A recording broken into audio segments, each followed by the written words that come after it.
Vriende, kom ons buig ons hoofde, dan gaan ons net saam bid.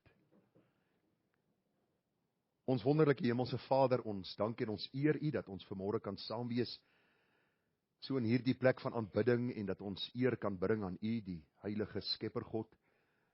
Dankie dat U vir ons die weg gebaan het deur Jesus Christus, ons Heiland en Here. En baie dankie dat die Heilige Gees vanmôre in ons midde werksaam is, en deur die woord vir ons wil leer en lei in die waarheid. Here, baie dankie dat ons vanmôre die voorreg het om te kan weet dat U gister, vandag en tot in ewigheid dieselfde bly.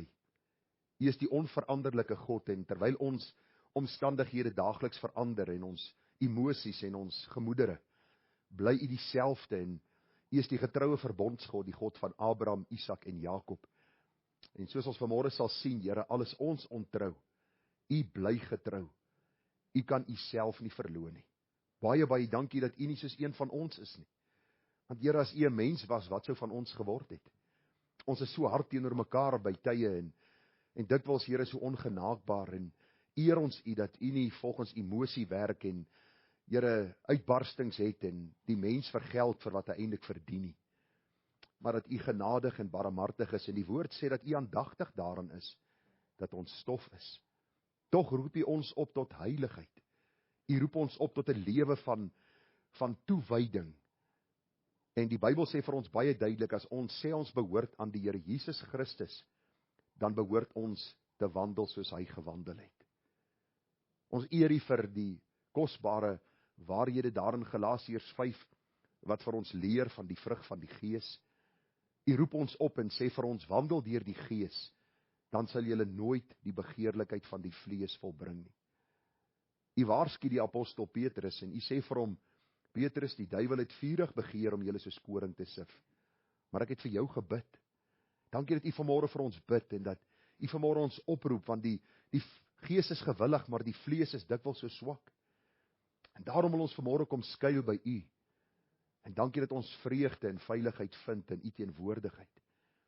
En Vader, dat U ook deur die woord vanmôre vir ons wil leer en lei in die waarheid. Gemeente, genade, barmhartigheid en vrede word vir U geskenk van God ons hemelse Vader, en ook van ons dierbare Here Jesus Christus. Dit word kragtig menigvuldig deur die werking van sy Gees, ook hier by ons. Amen. Vriende, altyd wonderlik om hierdie liedere te sing, dat die Here kom en hy vat gebroke mense en hy kom maak hulle heel, deur die werk van Christus wat hy aan die kruis vir ons gedoen het, en deur die werking van sy Gees ook in ons hart en lewe. Nou, ek was hierdie week so bietjie in 'n tamaletjie, in die sin, dat ek nie regtig geweet het hoe om vanmôre se gedeelte met U te deel nie. Ek het gedink om nie die klomp verse te lees nie, maar vers vir vers deur hierdie gedeelte met U te werk. En toe dink ek by myself, maar om die Bybel te lees is belangriker as om my stem te hoor. Dis die enigste boek wat geïnspireerd is deur die Heilige Gees. Dit is God se woord, so ek gaan deur hierdie klompie verse lees. Daar's 'n hele klomp verse in Genesis 26, en dan gaan ons vers vir vers deur dit werk. En ek kan nie waarborg ons gaan nie klaar kry vanmôre nie, maar kom ons kyk hoe ver vorder ons. En wat ek vir u wil vra om in gedagte te hou wanneer ons deur hierdie gedeelte lees, dat Isak en Rebekka met hulle 2 seuns was mense soos u en ek. Ons kyk baie keer na die Bybelse figure en ons dink by onsself, hierdie mense het 6 tyd bo die grond gesweef, en hulle was mense wat nooit versoekings en beproewings beleef het nie, hulle het nooit gesondig nie. Terwyl hierdie maar 'n vertelling is, God die Heilige Gees het hierdie woord geïnspireer, en dis maar 'n vertelling van doodnormale mense wat op hierdie aarde gewoon het, wat as kinders van God gelewe het te midde van 'n krom en verdraaide geslag. U sal sien dat die Here steek nie hulle sonde weg nie. Die Here openbaar dit aan ons sodat ons daaruit kan leer. Maar wil ek u vra terwyl ek lees, sien in u geestesoog hierdie gesin, sien hierdie mense, sien die probleme waarmee hulle te doen kry. Hoor die oplossings wat die Here gee, sien die sonde wat hulle doen, sien God se guns wat hy hulle gee. En vra ek u as u hier vandaan wegbeweeg, dat u sal onthou dat Isak net sowel jou buurman kon gewees het. Dis die realiteit. Hy kon net sowel jou buurman gewees het, want hy was 'n mens soos ek en jy wat op hierdie aarde gewoon het, en ons kan leer uit sy lewe en uit die van sy gesin en familie. En kom ons kyk wat die Here vir ons wil kom leer uit Genesis, die 26ste hoofstuk. Die hoofstuk begin met die woorde, en daar was hongersnood in die land buiten die eerste hongersnood wat in die dae van Abraham gewees het. Daarom het Isak getrek na Abimelech, die koning van die Filistyne, na Gerar. En die Here het aan hom verskyn en gesê, moenie aftrek na Egipte nie, woon in die land wat ek jou sal aanwys. Vertoef as vreemdeling in hierdie land, en ek sal met jou wees en jou seën, want aan jou en jou nageslag sal ek al hierdie lande gee. En ek sal die eed bevestig, wat ek vir jou vader Abraham gesweer het. En ek sal jou nageslag vermeerder soos die sterre van die hemel, en aan jou nageslag al hierdie lande gee. En in jou nageslag sal al die nasies van die aarde geseën word. Omdat Abraham na my stem geluister, en my ordening, my gebooie, my insettinge, en my wette onderhou het. So het Isak dan in Gerar gebly. En toe die manne van die plek om na sy vrou vra, antwoord hy, sy is my suster. Want hy was bang om te sê my vrou, anders sal die manne van die plek, so het hy gedink, my miskien doodmaak ter wille van Rebekka, want sy was mooi van aansien. En toe hy al 'n lang tyd daar was, kyk Abimelech, die koning van die Filistyne, deur die venster uit en sien hoe Isak speel met Rebekka, sy vrou. En Abimelech het Isak geroep en gesê, kyk, sy is dan tog jou vrou. Hoe kon jy dan verklaar, sy is my suster? En Isak antwoord hom, ja, ek het gedink, ek kan miskien om haar ontwil my lewe verloor. Nou as ek so lees, wonder ek by myself, hy het seker kwaai gebloos, om voor hierdie koning van die Filistyne te staan, hy's uitgevang oor sy leuen, en hy sê, ja, ek het gedink, ek kan miskien om haar ontwil my lewe verloor. Abimelech sê vir hom, en ek dink nie Abimelech het vir hom 'n koppie tee gemaak en oor hierdie saak gesels nie.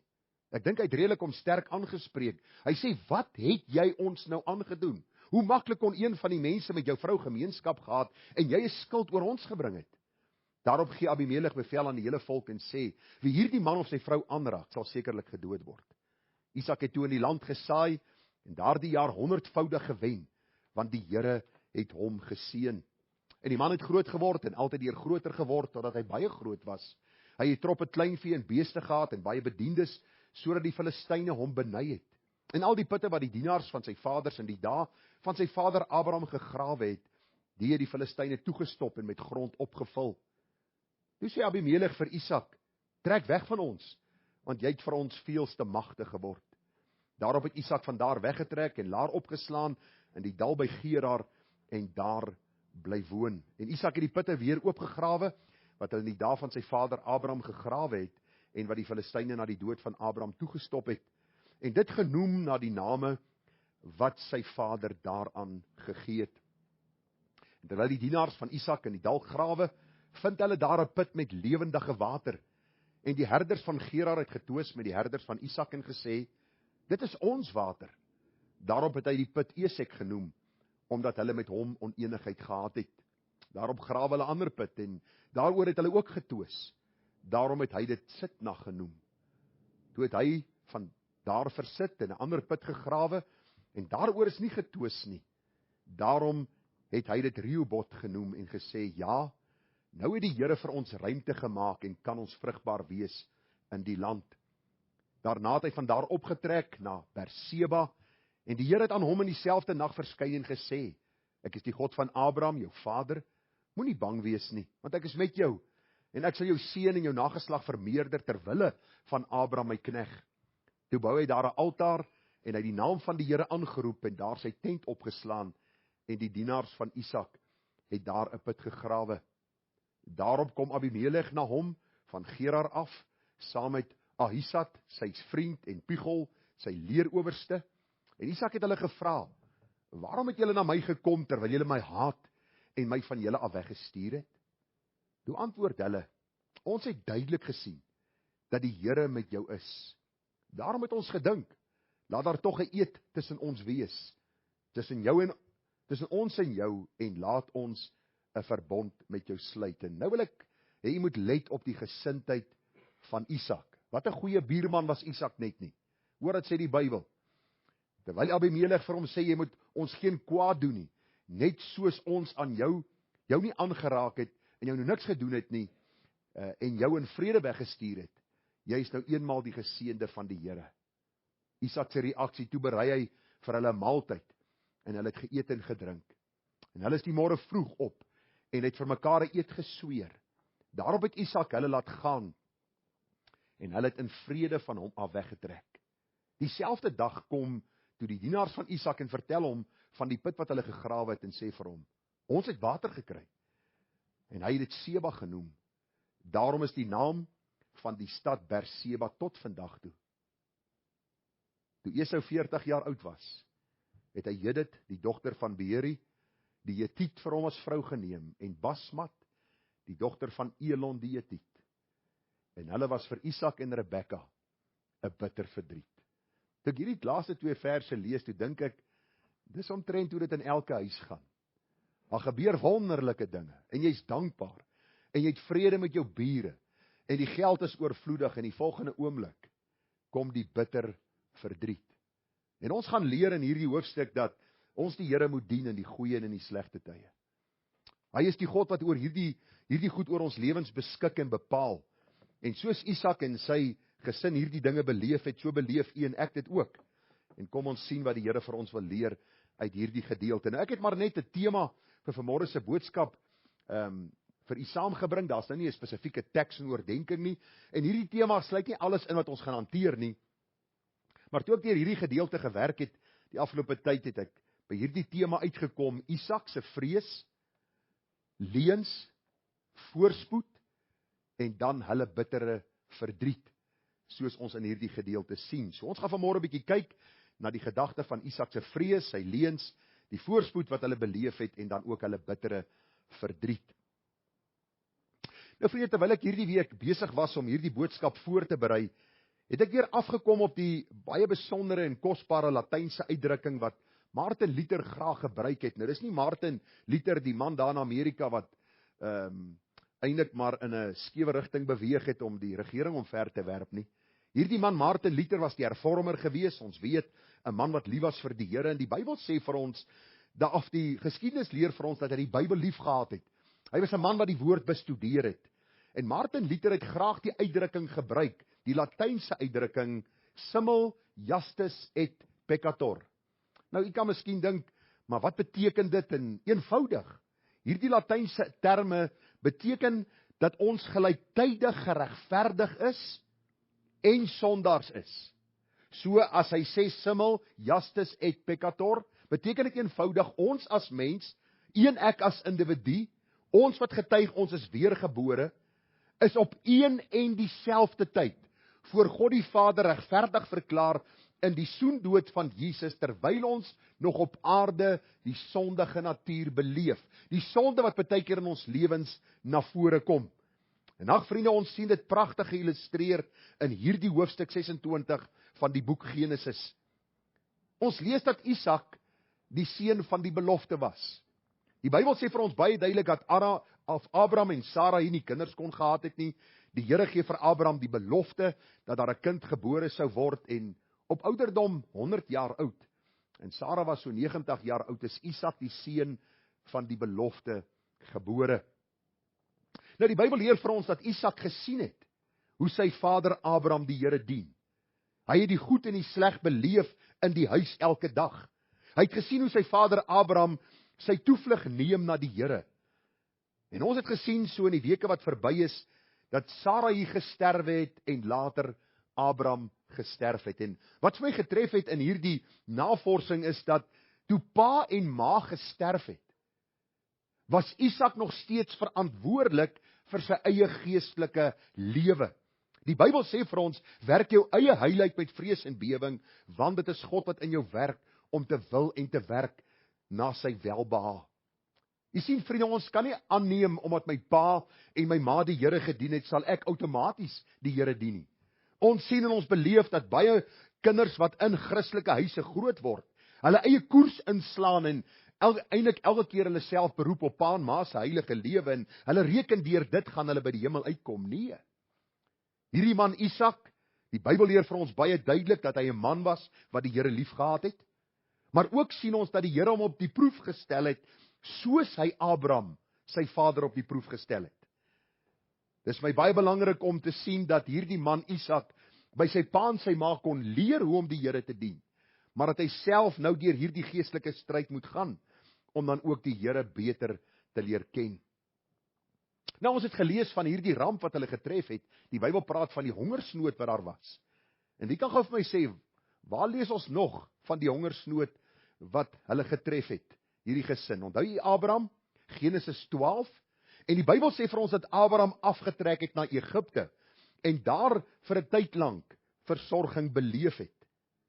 Hier in hierdie gedeelte van Genesis 26, sien ons dat die Here baie duidelik vir Isak sê, jy trek nie na Egipte land af nie. En die Bybel verduidelik nie vir ons waarom nie. Mense vra baie keer vir my, nou hoekom kon Abraham afgetrek het na Egipte, maar nie Isak nie? Dan sê ek weet nie. As die Here wou gehad het, ons moes geweet het, sou hy dit vir ons in die woord geopenbaar het, maar die Bybel leer vir ons dat Isak moes bly in die land van die Filistyne. En kom ek lees vir u nou, en ons gaan dit in 'n paar punte hanteer, wat nou gebeur het met hom hier in die land van die Filistyne. Die eerste gedagte wat ek raak gesien het, is dat Isak met ongegronde vrees gesit het, en dan ook met ongegronde vrees geleef het. Daar was hongersnood in die land, buiten die eerste hongersnood wat in die dae van Abraham gewees het. Daarom het Isak getrek na Abimelech, die koning van die Filistyne, na Gerar. Baie belangrik, let op vers 2. En die Here het aan hom verskyn en gesê, moenie aftrek na Egipte nie. Woon in die land wat ek jou sal aanwys. Vertoef as vreemdeling in hierdie land, en ek sal met jou wees en jou seën, want aan jou en jou nageslag sal ek hierdie land gee, of lande gee. Ek sal die eed bevestig wat ek vir jou vader Abraham gesweer het. En ek sal jou nageslag vermeerder soos die sterre van die hemel, en aan jou nageslag al hierdie lande gee. En in jou nageslag sal al die nasies van die aarde geseën word, omdat Abraham na my stem geluister, en my ordening, my gebooie, my insettinge en my wette onderhou het. So het Isak dan in Gerar gebly. Vers 7 is belangrik. En toe die manne van die plek hom na sy vrou vra, antwoord hy, sy is my suster. Want hy was bang om te sê, my vrou. Anders sal die manne van die plek, so het hy gedink, my miskien doodmaak ter wille van Rebekka, want sy was mooi van aansien. Nou vriende, die vraag wat ek vanmôre wil vra, nadat ons hierdie gedeelte gelees het onder hierdie eerste gedagte van Isak se ongegronde vrees. Wat is problematies aan Isak se vrees en optrede? Wat sal u sê? Ek gaan vanmôre vir u 'n geleentheid gee. Wat dink u wat is problematies aan Isak se vrees en sy optrede? Dis nie 'n antwoord nie. Julle dink miskien, maar hy kry die betaling, hy moet vir ons sê. Nie ons, hy of ons vir hom nie. Maar kom ek vat u dan. Ek sê vir u, wat is problematies aan Isak se vrees? Die Here sê, onthou die eerste 6 verse leer vir ons, daar was hongersnood, hy trek af na die land van die Filistyne, die Here gee hom daar die opdrag, die Here sê vir hom, ek sal met jou wees. Wie is hierdie God? Dis die verbondsgod, die God van Abraham, Isak, Jakob, hy is die skepper God. Hy is die een wat alles in stand hou deur die krag van sy woord. Daar is niemand wat sy hand kan afslaan en vir hom sê, wat maak u nie? Die Bybel sê, hierdie God sê vir hom, ek sal met jou wees en ek sal jou seën. Aan jou en jou nageslag sal ek al hierdie lande gee. Ek sal die eed bevestig wat ek vir jou vader Abraham gesweer het. Ek sal jou nageslag vermeerder, soos die sterre van die hemel, aan jou nageslag al hierdie lande gee. In jou nageslag sal al die nasies van die aarde geseën word. Vriende, luister, ten spyte van dit alles sien ons Isak se oorweldigende vrees vir sy eie lewe. Luister gou. Sy selfsug deur sy vrou in gevaar te stel, sy wantroue in God, die God van sy vader, en ook in hierdie beloftes wat die Here vir hom gegee het, en ons sien baie duidelik sy ongeloof. En in my studie hierdie week het ek agtergekom, vriende, dat Isak met 'n hartsprobleem gesit het. Hy het 'n geloofsprobleem gehad. Hy spekuleer oor moontlike dinge wat kan gebeur, terwyl dit absoluut ongeoorloof was, want die Here het alreeds aan hom beloof en aan hom gesê, luister Isak, dieselfde belofte wat ek vir jou vader gemaak het, maak ek vir jou. Ek is die God wat nie my belofte sal verbreek nie. Ek is die verbondsgod wat jou in stand sal hou, tot daardie dag wat jy my sal sien in my heerlikheid, soos ek is. Wat vir my hartseer was, is dat Isak dieselfde fout, dieselfde sonde, dieselfde oortreding as sy vader begaan het. Wat vir my hartseer was, dat hierdie man Isak, wat as 'n geloofsheld voorgehou word, sy eie vrou in gevaar gestel het. Sy eie vrou blootgestel het, dat sy miskien 'n ander man sin kon word, of dan miskien oorrompel kon word deur hierdie manne in hierdie land Gerar.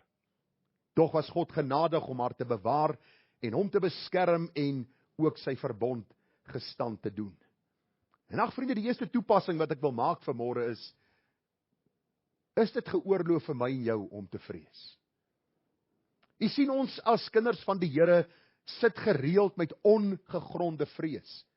Die vraag is dit geoorloof om ooit om te vrees? Is vrees ooit geoorloof vir ons? En kan ek vir u sê, in die normale sin van die woord, ja. Die Here het aan ons 'n natuurlike en gesonde vrees ingebou in sekere situasies. Dis nie 'n verlammende vrees nie, maar 'n normale reaksie as iets gebeur. Ek wil vir u sê, ek is definitief nie lief vir 'n slang nie. En as jy nou 'n slang inseil hier, gaan ek vrees dat hy my pik. As iemand vir my sê, tel hom op, gaan ek vir hulle sê, be my guest. Doen julle dit maar. Daar's 'n natuurlike vrees vir gevaar as dit kom. As iemand my aanval, is daar 'n natuurlike vrees. Onthou, God gee vir ons hierdie natuurlike vrees in ons lewens, sodat ons versigtig kan wees en sodat ons dan sinvol kan lewe. Ons kry nog 'n baie besondere gedagte in die woord, 'n normale en Bybelse vrees vir die Here. My ontsag vir hom as die skepper, as die redder en komende regter, wat sondeloos en heilig is, bring soms vrees wat my laat vrees vir hom, die heilige God van hemel en aarde.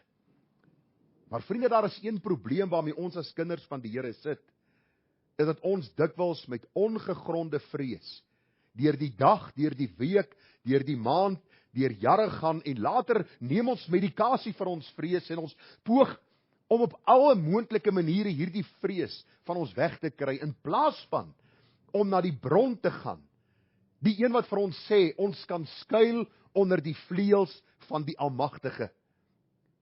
Wil ek vanmôre vir u sê, fobiese vrese wat my laat sondig, vrese wat my lynreg teen God se woord laat optree, is sonde.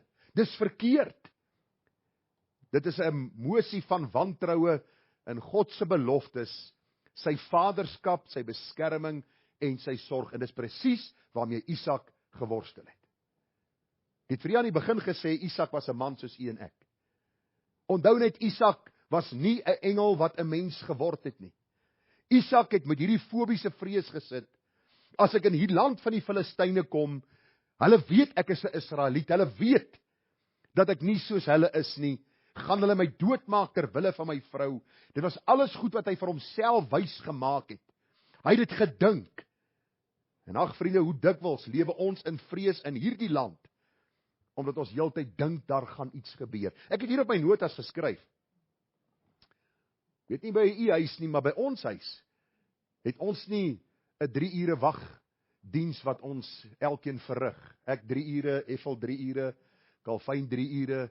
Ons loop om die huis en ons kyk of alles toe is en ons sit paraat met 'n groot beker koffie en wag tot die dag aanbreek nie. Ek lê nie met my 9mm pistool onder my kussing nie. Hoekom nie? Want ek vertrou die Here. Ek ry nie met 'n suurstofbottel in my kar omdat ek heeltyd snak na my asem, omdat ek bang is ek kom in 'n ongeluk nie. Ek probeer vir u 'n gedagte skep. Die meeste kinders van die Here leef in konstante vrees omdat hulle God nie kan vertrou dat hy die soewereine een is wat ons lewe in sy hand hou nie. Ek het 'n verantwoordelikheid, ja, ek weet dit. Ek sluit in die aand my deure. Ek ry versigtig op die land se paaie. Maar die res is in God se hande. Ek kan nie heeldag vrees nie. Op 'n stadium was my vrees van so aard as my vrou in die kar klim, dan sê ek vir haar, moet ek nie saam met jou ry nie. Ek was so bang sy kom iets oor, sy kom in 'n ongeluk of wat ook al, en die Here het my kom leer, luister. Ek het haar bewaar lank voor jy haar geken het. Daar was baie tye wat ons nie by mekaar was nie, waar ek met reekse dienste weg was of wat ook al, die jare toe ek in die Suid-Afrikaanse polisiediens was. Ek het haar bewaar en ek sal haar bewaar tot die dag dat ek besluit sy sal opgaan na my heerlikheid. As jy vanmôre met fobiese vrese sit, is jy eintlik besig om 'n emosie van wantroue teen God in te stel. Jy is besig om sy vaderskap te betwyfel. Jy is besig om te oortree teenoor hom.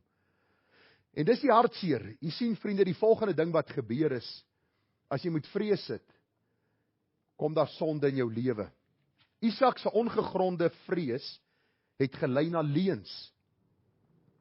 Die Bybel sê vir ons, en toe die manne van die plek kom na sy vrou vra, antwoord hy, sy is my suster, want hy was bang om te sê my vrou, anders sal die manne van die plek, so het hy gedink, my miskien doodmaak terwille van Rebekka, want sy was mooi van aansien.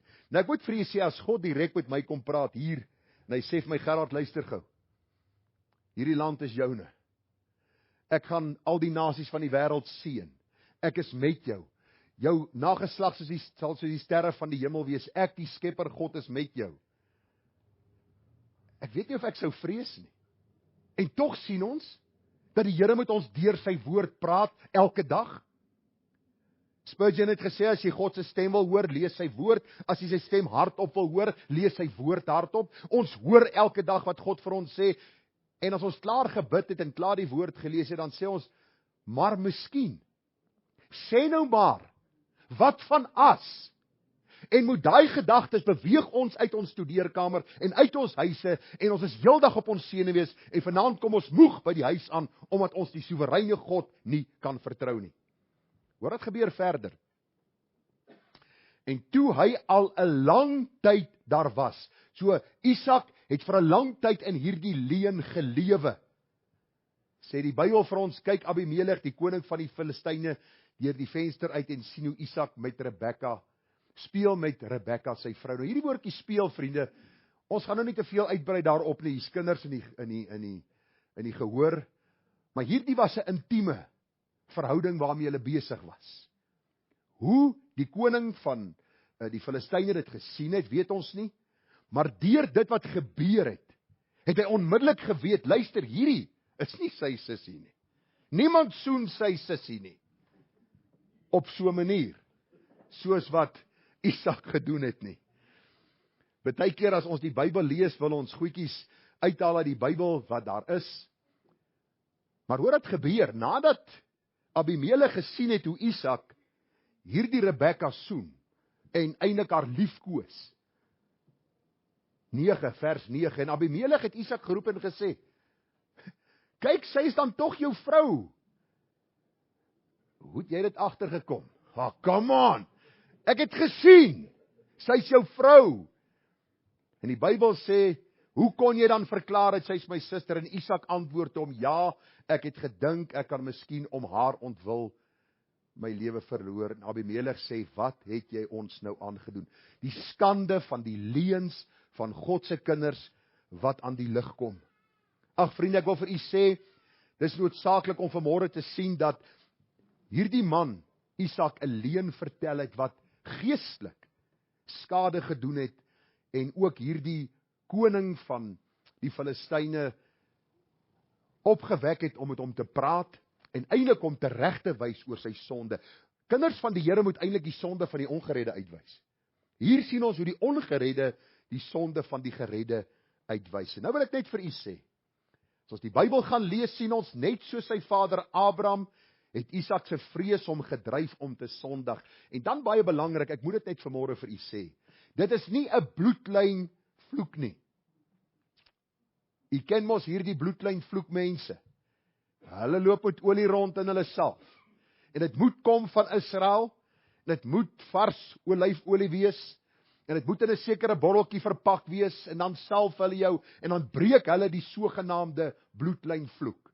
En as hulle klaar is met hierdie hele salwing, dan gaan die persoon aan soos hy aangegaan het, en baie keer erger as wat hy was. Want u sien, leuns is nie 'n bloedlyn vloek nie, dit is sonde. Ja, as my kinders in my lewe 'n patroon van leuns sien, gaan hulle miskien ook lieg, want hulle sien 'n slegte voorbeeld. Maar dit het niks te doen met 'n bloedlyn vloek nie, dit gaan oor die sonde in ons harte. En Abraham, Sarai, was mense wat nie altyd die waarheid vertel het nie, en ons sien dat Isak presies dieselfde gedoen het. Vriende, nie hy alleen nie, maar ook sy vrou is ingetrek. Sy word oortuig dat om te lieg die beste vir hulle sal wees. Hulle het verder gereken dat hulle sonde nie sal uitkom nie. Het u dit gesien in die teks? Ek hoop nie u lees deur die teks soos 'n mens amper 'n dokument scan nie. Dit's net so zoep deur gaan. Dan blyk klaar met die Bybel lees vandag. Het jy vanmôre Bybel gelees? Ja, wat het jy gelees? Moet nou vra nie. Is te vinnig. Hier's te vinnig op my. Die hele gedagte wat ek vir u wil deurgee is Isak Sondag. Hy oortuig sy vrou. Hy sê vir haar, luister, dit sal die beste vir jou en vir my wees om vir hierdie koning te lieg. En moenie te veel bekommerd wees nie. Ons gaan net 'n kort tydjie hier wees. As die hongersnood oor is, trek ons hier weg en niemand gaan weet nie. En ons we all live happily ever after. Dit het nie gebeur nie. Die vraag wat ek vanmôre vir u wil vra is leuns geoorloof. Jy sien, die Bybel sê vir ons in 1 Johannes 4 vers 18, daar is geen vrees in die liefde nie, maar die volmaakte liefde dryf die vrees buite. Want die vrees sluit straf in, en hy wat vrees het nie volmaak geword in die liefde nie.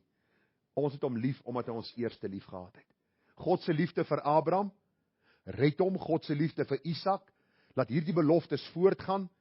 Isak twyfel in hierdie liefde van God, en hy vrees, en die direkte gevolg van sy vrees is sonde. Dat hy aan hierdie koning 'n leuen vertel, en hierdie leuen kom aan die lig. Vriende, die vraag vanmôre wat ek met u wil hanteer, en die toepassing wat ek wil maak in ons dag van vandag, is die vertel van leuns ooit geoorloof? Nou, ek gaan nie vra nie, want hier gaan verskillende antwoorde wees. Party mense gaan sê ja, ander mense gaan sê nee, ander mense gaan sê ja, nee. En dis mense wat nog nie heeltemal seker is watter kant van die draad hulle staan nie. Ek praat dikwels met mense en hulle gebruik die vrou Ragab die hoer en sê, maar luister, sy het gelieg en die Here het haar geseën. Abraham het gelieg, hy was skatryk, en Isak het gelieg en hy het baie gehad. Daar is baie voorbeelde wat hulle die Bybel uitneem oor die leuns van kinders van die Here wat in die Bybel opgeteken is. Maar wil ek vanmôre vir u sê, leuns is nooit geoorloof nie. Die Here sê vir ons baie duidelik, lieg nie vir mekaar nie. Lieg nie vir mekaar nie. Nou vriende, leuns is, kom ons definieer dit gou-gou. Leuns is wanneer jy opsetlik die waarheid verdraai, aanpas of wanvoorstel. Ek vra vir my vrou, het jy die water en ligte rekening betaal? Want die krag is af. En sy het die geldjie gekry om dit te betaal. En sy sê, ja, ek het dit betaal, en sy dink by haarself, genade, nou moet ek 'n plan maak. Want hierdie man van my gaan kwaad wees daaroor. En sy's gou op die internet en sy tik gou 'n paar goedjies in en sy betaal dit. En sy het dit betaal. Maar die oomblik toe ek haar gevra het jy dit gedoen, het sy dit nie betaal nie, en moenie bekommerd wees nie, dit het nie gebeur nie. Ek probeer vir u 'n praktiese illustrasie gebruik. 'n Leuen is wanneer jy opsetlik die waarheid verdraai, aanpas of wanvoorstel, wanneer jy iemand te nakom deur dit wat jy sê terwyl 'n vraag aan jou gestel word. Daarom sê die Bybel, ons moenie vir mekaar lieg nie. Moenie stories vertel nie. Moenie stories opmaak nie. As jy vanmôre of as ek vanmôre iemand is wat bekend staan dat ons leuns vertel, sê die Bybel, is ons kinders van wie? Van die duiwel. Onthou net een ding, as ons kyk na die lewe van Abraham, ons kyk na die lewe van Isak, sien ons nie dat hulle elke dag met leuns besig was nie. Daar was vrees, en in hierdie tyd van vrees vertel hulle 'n leuen, en die Here bring hierdie ding na vore, en ons sien dat hulle lewe weer in 'n nuwe rigting gaan. Kinders van die Here, en daar's studies gedoen daaroor, vertel baie vinnig leuns, omdat hulle in 'n hoek gedruk word, omdat hulle miskien deur vrees oorweldig word, omdat hulle op daardie stadium nie die waarheid wil vertel nie, want hulle sien nie kans vir die gevolge nie. Luister, die Bybel sê vir ons, dis nooit geoorloof om 'n leuen te vertel nie. In ons huis, en as jy so deur die 3 seuns se geskiedenis blaai, dan sal u sien van die grootste pak slaag wat hulle in hulle lewe gekry het, was omdat hulle vir my gelieg het. Ek sê baie keer vir hulle, vat eerder die gevolge en vertel die waarheid voor jy vir my lieg, en ek dit uitvind, en daar groter gevolge is. Daarom, Al het hulle baie keer droog gemaak, het hulle gekom en gesê, pa, kan ons praat? Kan ek bietjie pa se voete vryf? OK, as die voete gevry word, dan weet hulle pa's vulnerable, en dan word die saak geopenbaar. Nou vriende, daar is mense wat vir jou vra, maar as iemand my iets vra, moet ek dan my geskiedenis vir hulle vertel. Kom ons praat maar in eenvoudige Afrikaans, moet ek my hele pedigree uitpassyn as iemand my vra, hoe gaan dit? Ek dink nie dis nodig nie. As ek sekere inligting weerhou van mense op die vraag hoe gaan dit, of gaan dit goed by jou huis, het ek nie nodig om vir hulle alles te vertel nie. Jesus, my kind, hy het nou alweer dit droog gemaak, en jy weet, jy finansiëel gaan redelik swak met ons, en weet, my oom het kanker, en my tannie het 'n hartsiekte, en daar's finansiële laste, ek hoef dit nie te doen nie. As iemand my vra hoe gaan dit, kan ek vir hulle eerlik sê, deur die genade van die Here goed, ten spyte van die uitdagings. So wat ek vir u probeer sê, 'n leuen is nie, wanneer iemand my iets vra, in die algemeen, en ek hulle algemene antwoord gee nie. In hierdie geval sien ons, dat Isak opsetlik die waarheid weerhou het. Hy het opsetlik die waarheid aangepas, en 'n leuen vertel, en u en ek moet leer daaruit, dat vrees dikwels lei na sonde, en sonde bring skande en skaamte oor 'n ou se lewe. Nou, die volgende ene, wat my getref het, sy voorspoed. Ons kan nou sê, maar let's lie and be prosperous, né? Mense sê, maar luister, as hierdie man kon lieg, en die Bybel sê hy het skatryk geword, hoekom nie ek nie? Want hoor wat gebeur. Isak het toe in die land gesaai, en daardie jaar 100voudig gewen, want die Here het hom geseën.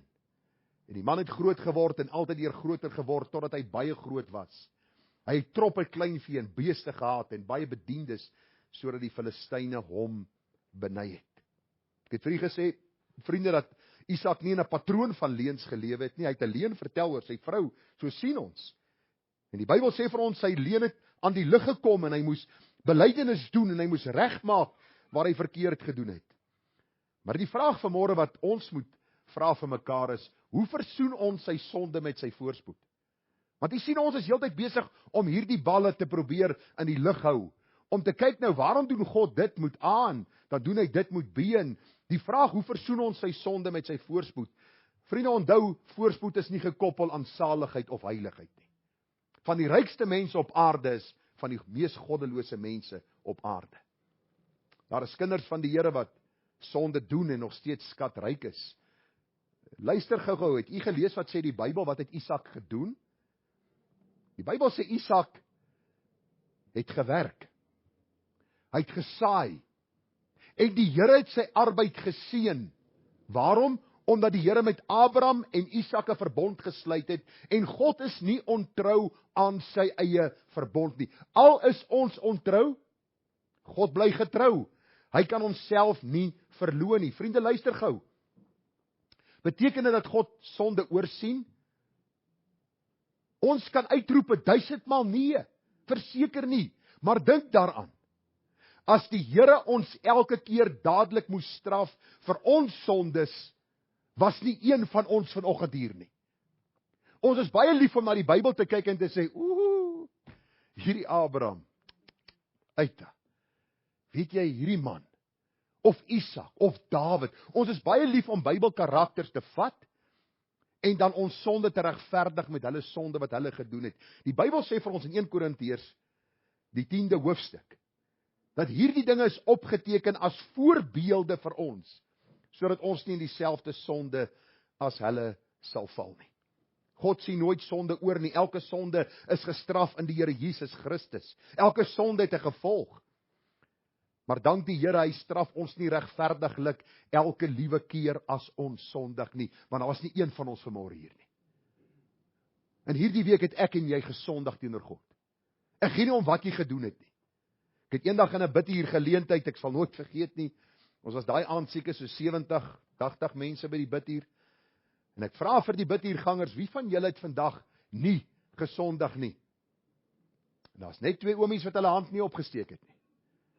En na die tyd toe sê ek vir hulle, julle kan, as julle by die huis kom, julle sonde van leuns gaan bely. Nou hulle was nie baie lief vir my nie. Ek was nie hulle gunsteling predikant in die gemeente nie. Maar die lewe is nie gewildheidskompetisie nie. Luister vriende, nog voor jy in die môre opstaan, het jy al reeds gesondig. En jy kan vir my sê, Gerard, hoe kan jy dit sê? Ons word dikwels wakker met bekommernis. Ons word wakker en ons dink by onsself, ek is nie lus vir hierdie dag nie. Ek is nie lus om te gaan werk nie. Ek is nie lus om in hierdie koue op te staan nie. Hoekom is die krag vanmôre nie aan nie? Hoekom vat die kerel so lank om te kook? Ek sien my gunsteling koffie is nie in die kas nie.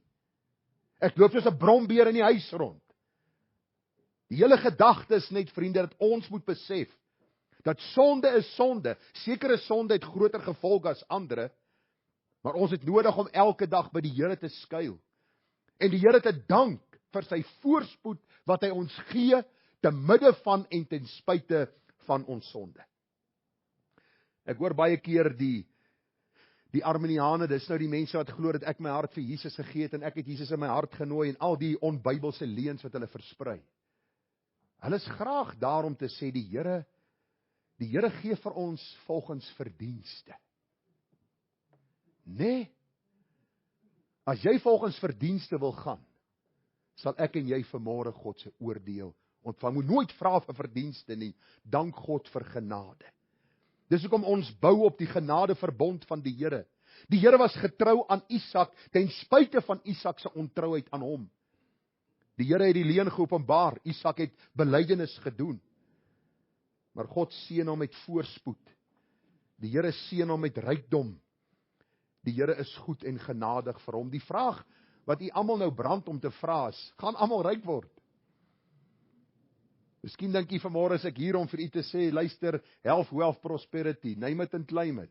Hier is die kans, toe kom ons doen dit, want die Bybel sê, dat hierdie man Isak 100voudig vrug ontvang het, of 'n oes ontvang het.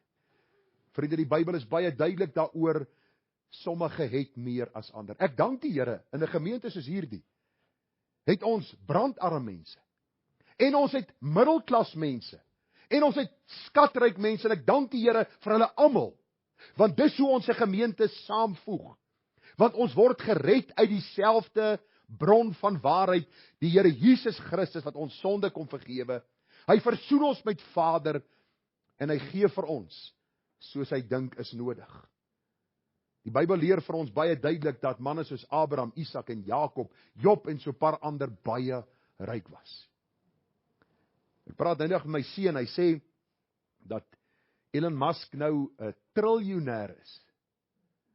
En toe die ouens bietjie berekeninge gedoen, en hulle sê, Salomo was iets soos 150 keer ryker, as wat Elon Musk vandag is. Met die berekening wat hulle gedoen het, met die goud wat hy ontvang het jaarliks, ensovoorts, ensovoorts. So hy is nie die rykste man, wat nog ooit geleef het nie. Die Here gee aan sekere mense baie rykdom, maar aan ander weerhou hy dit. Waarom? Want hy is God. Dit beteken nie as jy hard werk, gaan jy ryk word nie. Party mense werk hulle lewe lank kliphard, en hulle is arm aan die einde van hulle lewe.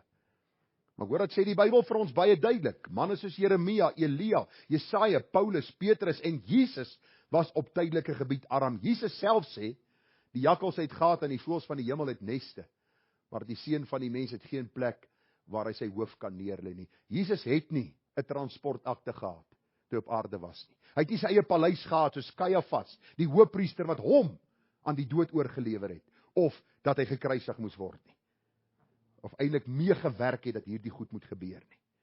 Die Here Jesus self sê baie duidelik vir ons in die woord, en die apostel Paulus kom en hy sê nie dat ek dit uit gebrek sê nie, Filippense 4:11, want ek het geleer om vergenoeg te wees by die omstandighede waarin ek is.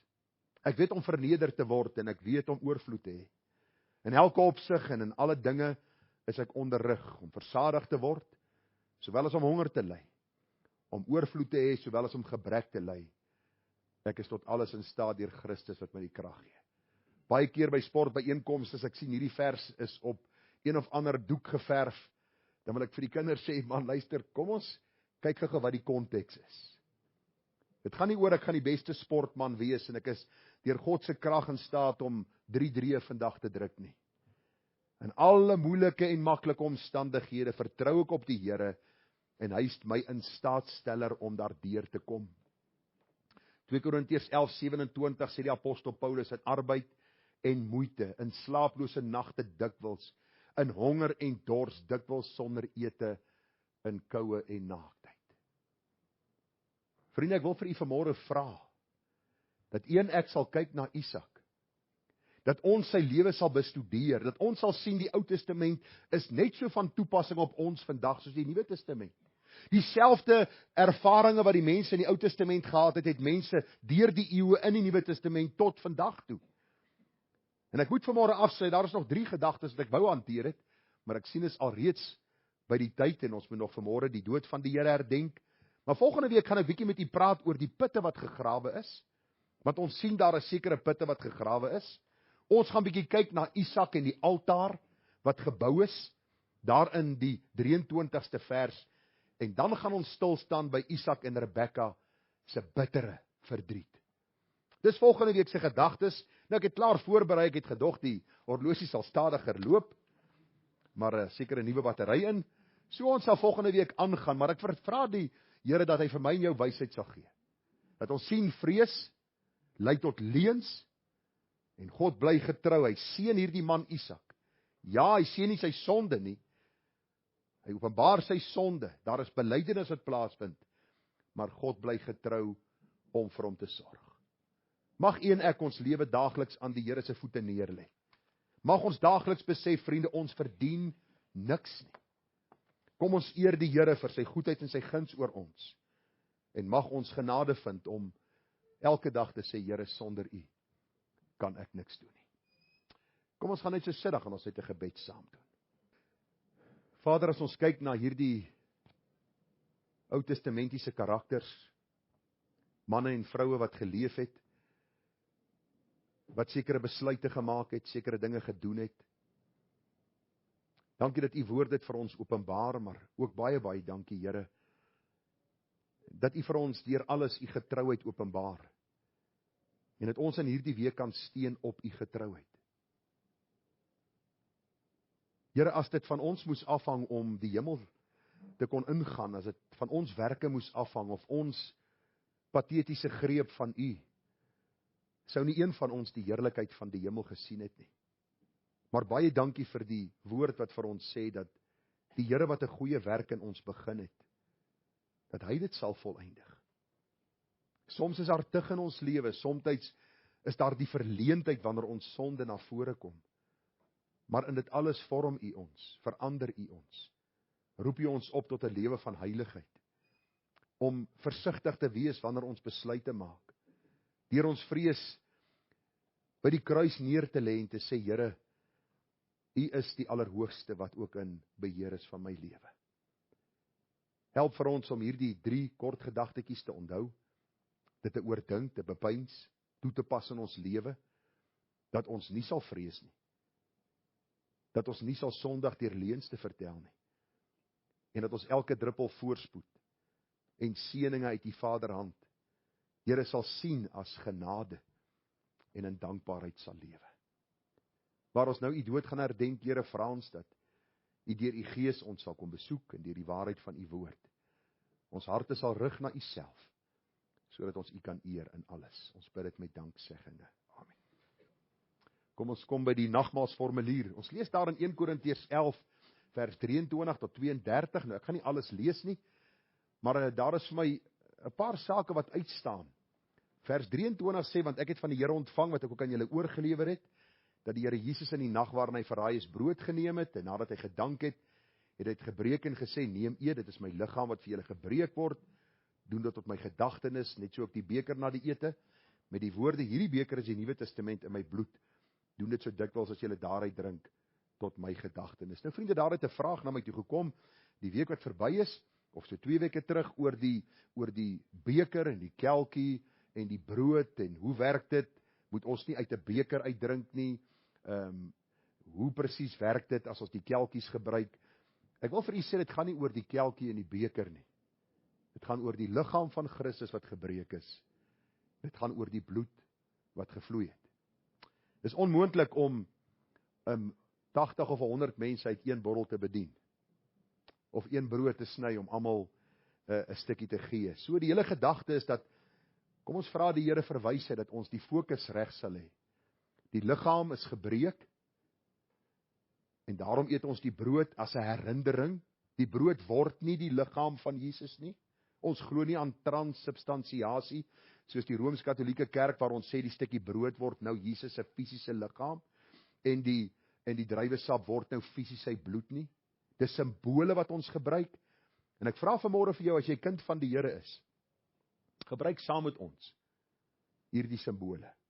Dank God vir sy liggaam wat gebreek is en dank hom vir sy bloed wat gevloei het, sodat ons redding en verlossing kan ontvang. En as u mense het wat u vra daaroor vra, is u welkom hulle te antwoord, en as u meer inligting waaroor wil bekom, is u welkom my te vra. Maar kom ons verenig vanmôre saam in hierdie band van liefde onder die vaandel van Christus wat vir ons gesterf het en sy lewe vir ons gegee het. Die genade van ons Here Jesus Christus en die liefde van God ons Vader, die trou opsoekende gemeenskap van sy Gees, wees en bly met ons elkeen. Herinner ons aan hierdie groot werk wat Christus aan die kruis gedoen het en leer ons om 'n lewe van heiligheid en dankbaarheid te lewe tot sy eer. Amen.